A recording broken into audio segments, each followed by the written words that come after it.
Hello everyone, Rodimus2099. So this is all messed up because of my recent stop motions. And I thought what would be a nice way to celebrate three full years. This is my fourth year on YouTube. It's pretty amazing. Pretty amazing. It's been a wild ride. Been chunky, been pretty smooth. I've really enjoyed it. I gotta thank everyone who's been helping with it just by subscribing, staying around. Even if you just watch videos, even if you just watch my Age of Swagwave video and maybe this one because it's new, I don't know. Thank you. And if you were very confused by my Age of Swagwave entry, well, okay. Yeah, I don't want to help you. Why would I? It's supposed to be interpreted in very many ways. The ending, is it a happy ending? I don't know. No one knows. That's the point of it. So I'm going to be cleaning this off and putting them on a towel. And surprise, guess who joined us? Poe. Good boy. Whenever he's in videos, they always do better. Anyway, we're going to be cleaning this up. So, yeah. I'll be answering some quickie questions that I came up with. Just some things that maybe could help you know a little more about me since 4 years. So, one of my favorite... Oh, damn. One of my favorite books is The One and Only Ivan. And I'm not a huge fan of books, I gotta say. To be honest, I am not a huge fan of books. The reason being, I have dyslexia. Another thing that you probably don't know. Fun fact. Yeah, it's not really fun. I kinda hate it. Anyway, no, I have gotten amazingly better, and I can focus a lot more now. And read books longer. But The One and Only Ivan is my favorite book. If you haven't read it, I really recommend reading it. I do try to listen to Audible sometimes whenever I want to read a book, or I hear something's really good, like Game of Thrones. I listen to that on Audible. Wow. I listen to that. So how did I first meet Marvel? I love this question. Because everyone really meets Marvel differently, you know.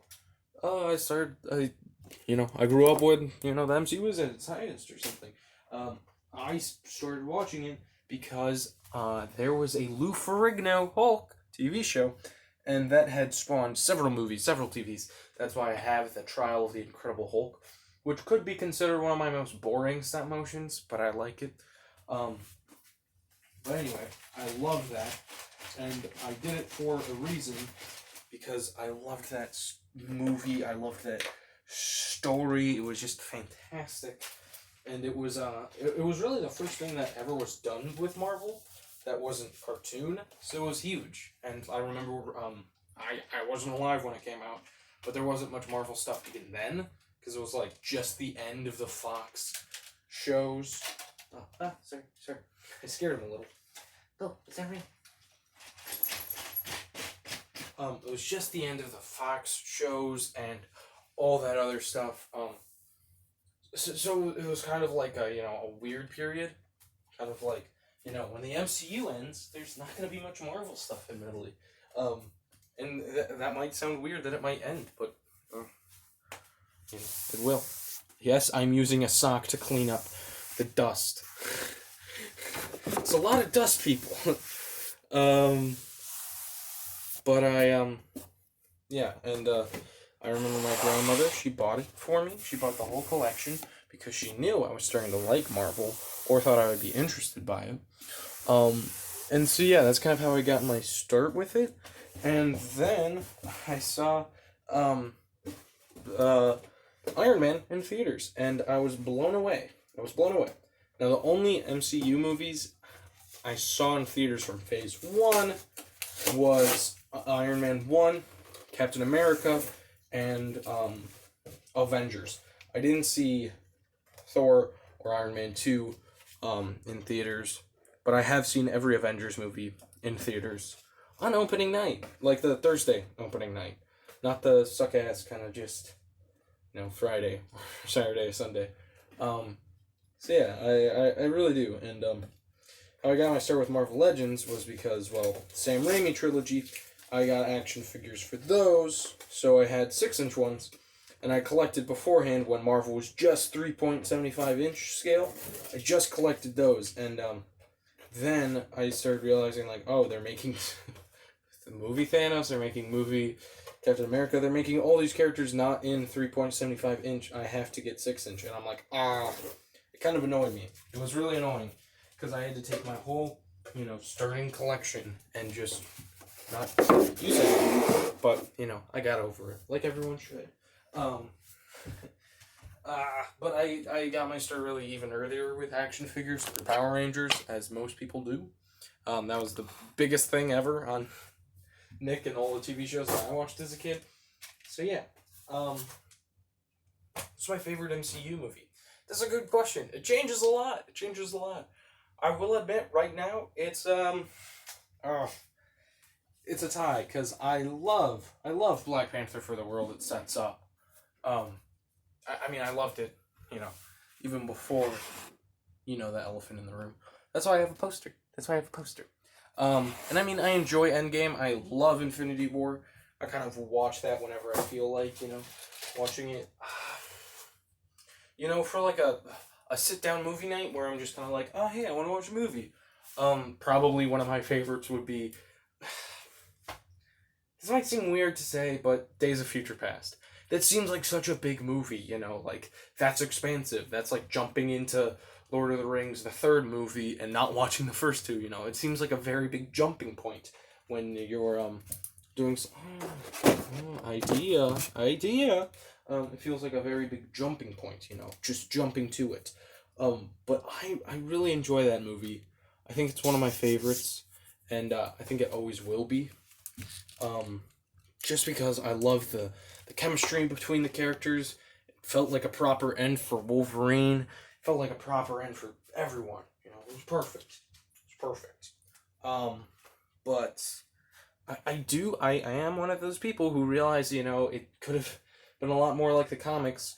I kind of would have preferred more future scenes, but then again, I felt like what we got was good enough, I didn't leave the theater being like, wow, they just were the future for like 10 seconds. No, they were in for a decent amount of time, It's not like Batman v Superman where I kind of left a little, not as much as everyone else. A little disappointed. I was like, geez, Batman v Superman, the two most popular characters in DC, duking it out. Oh, we just got 10 minutes of that, It's a little annoying. We got more of KG Beast, and he wasn't even called KG Beast. I digress. But I honestly think that was one of the, that's a movie that I can watch anytime. It has, a good amount of actors. I would have liked more of James Marsden. Then again, that's because I have a huge crush on James Marsden. He's like my man crush. No, that's kind of weird. I always find having crushes on actors weird, because you're like, you can't do it. You can't date them. You're never going to, but it's fun to have him. Anyway, I love everything he's in. My favorite Marvel villain, since we're working on the villains, I loved Killmonger. I really did. That's not just because I put him up there, but I loved him. I think he was a very fresh villain, being a lot like a threat, because Hammer, for Justin Hammer, wasn't really a threat. He wasn't a physical threat. Yes, he had drones who were threats, but they were drones, They weren't like, if he was able to beat up Tony Stark, that'd be a threat. I liked, for the most part, I did enjoy Ghost, but I thought she was a little wasted. She was a little rushed, but then again, they were trying to make her like another character.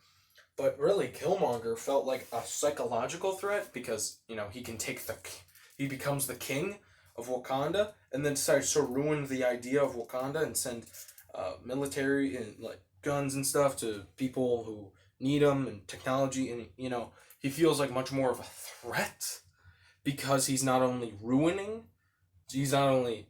could kill T'Challa, he is possibly going to ruin Wakanda forever. And, that's something that I think was very, was very, explored with him. And especially since they didn't need to do very much a origin of T'Challa. Really, I know a lot of people say this, but I don't know if they mean it. But really, Black Panther didn't feel like an origin story. It felt like an origin for Wakanda and Killmonger than Black Panther, which I love. I love when villains are more fleshed out, because you only get to see a villain for one movie, unless it's Thanos, which you can see him for 70. But you only see Crossbones really in one movie for a villain. for him being a villain, he's only in one movie. It's one of those things. Yeah. Let's talk about DC. DC. My favorite DC movie. That's a hard one. It's a real hard one. Because I haven't not loved many of them. There's plenty of Marvel movies I can be like, yeah, I really didn't like Howard the Duck. Or, I thought Iron Man 2 was subpar, and I thought Iron Man 3 wasn't that great of an ending. But I'm very mixed, because I know people love the Christopher Nolan Batman. I enjoy it. I don't love it. I don't think it's the end-all, be-all of superheroes. I just enjoy it, And, hopefully, the Batman movie, the new one, The Batman, changes my mind on him as a character. I think my most guilty pleasure movie of all is really the Brandon Routh Superman Returns. I know a lot of people don't love it. They don't love it. And I understand why, it was a little iffy. It was a little boring. It was a little, sad, because just a couple years before that, Christopher Reeve passed away, tragically. But it felt like the perfect revigoration, somewhat, for Superman. Instead of just being a total reboot, it felt like, you know who Superman is. We don't need to talk down to you, tell you who he is. So I like that. Yeah, that is one of my favorite movies of all time. And I love the Christopher Reeve one. I don't think you can go too wrong with Superman. Man of Steel was alright. That's all I'm going to say. Alright, I'm going to pause right now, finish the rest of this, and then I'll come back. Alright, goodbye. Alright, so I forgot that I need Black Widow for another stop motion. So I am going to finish this, but I'm not going to show you, because Black Widow won't be here. It won't look right. I need her. So anyway, I hope that you enjoyed. This is so far what we got. Bunch of foes going up the original.